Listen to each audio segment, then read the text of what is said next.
Mahal kong Pilipinas, sana nakikinig ka. Gusto ko lang magkwento sa'yo. At ganoon na rin ang mga musta. Kahit hindi ka nakakapagsalita, alam kong sobrang nahihirapan ka na. Maganda ka naman eh. Inabuso ka lang talaga ng mga taong nakala mong aalagaan ka. Mga taong nanumpa ng katapatan sa'yo, na pagsisilbihan ka.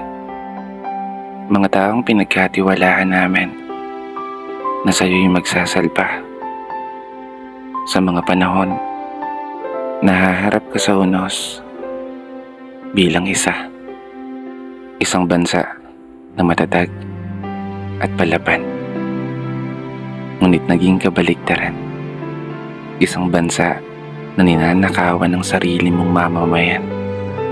Isang bansa na dapat ay pinoprotektahan.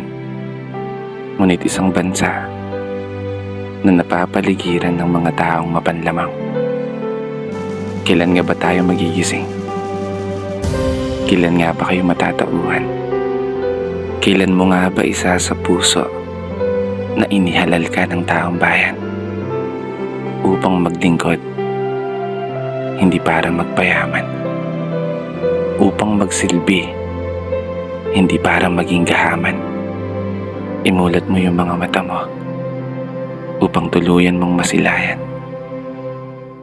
ang katotohanan na nakakapagod ng maging Pilipino, nakakapagod ng maging mahirap sa isang bansang inakala naming iingatan mo.